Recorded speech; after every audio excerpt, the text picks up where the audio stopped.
Hello जय हिंद प्यारे साथियों, कैसे हो आप लोग। उम्मीद है अच्छे होंगे। तो आज ये वीडियो होने वाली है दिल्ली पुलिस कांस्टेबल में जो भी डॉक्यूमेंट लगते हैं उनके ऊपर, जो 2025 में वैकेंसी आने वाली है उसके लिए आप अभी से डॉक्यूमेंट बनवा लोगे तो अच्छा रहेगा। इसीलिए आपके लिए ये वीडियो बना रहा हूँ। डॉक्यूमेंट में बात करेंगे कि ड्राइवरी लाइसेंस की, जो कास्ट सर्टिफिकेट होता है उसकी, और एज की, तीनों के बारे में फुल डिटेल से बताऊँगा। क्योंकि वैकेंसी 2 सितंबर को टेंटेटिव दी हुई थी कैलेंडर में, अब हटा दी है, अब जुलाई और सितंबर से बीच में कर दी है। तो चांस ज़्यादा यही है कि आ जाएगी वैकेंसी, एक आध महीने इधर उधर होगी, तो उसकी टेंशन ना लें। और लेकिन डॉक्यूमेंट अभी से बनवा लें, नहीं तो बाद में पछताओगे आप। अब बात करते हैं सबसे पहले लाइसेंस की।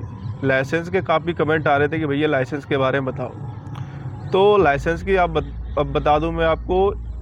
जो अपन डालते हैं शुरुआत में 1 महीने में, वो लर्निंग लाइसेंस होता है, वो मान्य नहीं होता है। LMB लाइसेंस चाहिए होता है, लाइट मोटर व्हीकल वाला लाइसेंस।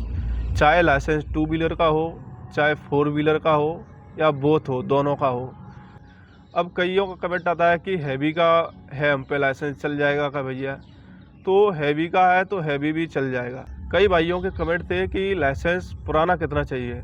आप पर कितना भी पुराना लाइसेंस हो वो चल जाएगा, बस लाइसेंस होना चाहिए आपके पास। और लाइसेंस जब चाहिए आपको, जब फिजिकल देने आप दिल्ली पुलिस ग्राउंड में आते हो। चाहे 1 दिन पहले लाइसेंस बनवा लो वो भी चलेगा, बस आपके पास LMB या HMB लाइसेंस होना चाहिए। और लाइसेंस है वो ओनली मेल कैंडिडेट को चाहिए, फीमेल को नहीं चाहिए। फीमेल के लिए कोई लाइसेंस की ज़रूरत नहीं होती है, ओनली मेल कैंडिडेट को दिल्ली पुलिस में लाइसेंस चाहिए। अब नंबर 2 पे बात करते हैं कास्ट सर्टिफिकेट की। तो कास्ट सर्टिफिकेट जैसे OBC हुआ, EWS हुआ, ST ST हुआ, जनरल को कोई कास्ट सर्टिफिकेट की ज़रूरत नहीं रहती है। इन 4 कैटेगरी को कास्ट सर्टिफिकेट की ज़रूरत होती है। इसमें OBC और EWS, इन दोनों के पास सेंट्रल गवर्नमेंट का कास्ट सर्टिफिकेट होना चाहिए। उस पर लिखा होता है गवर्नमेंट ऑफ इंडिया।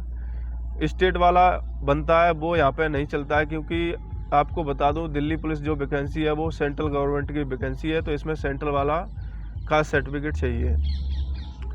और OBC का जो कास्ट सर्टिफिकेट है वो 3 साल से ज़्यादा पुराना ना हो।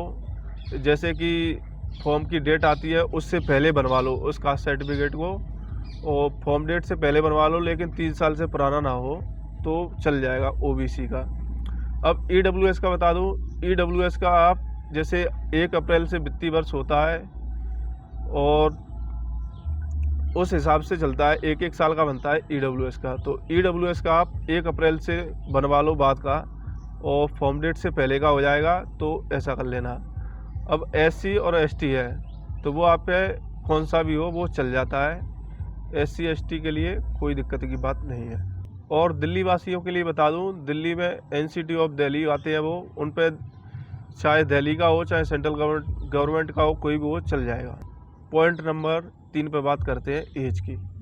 एज में जनरल की एज होती है 18 से 25 साल, OBC को 3 साल की छूट मिलती है तो हो जाती है 18 से 28 साल, और SC ST को 5 साल की छूट मिल जाती है तो एज हो जाती है 18 से 30 साल।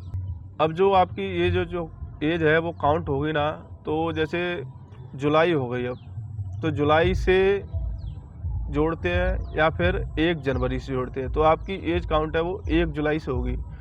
तो 1 जुलाई से अपनी एज जोड़ लेना कि मैं कितने साल का हो रहा हूँ, तो आपको पता चल जाएगा कि मेरा फॉर्म डल पाएगा कि नहीं। कई भाई अपनी डेट ऑफ बर्थ बता देते हैं मुझको कि भाई मेरा फॉर्म डल पाएगा या नहीं।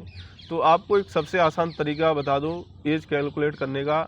आप प्ले स्टोर में जाइए या गूगल पे जाइए, उसमें लिख दीजिए एज कैलकुलेटर।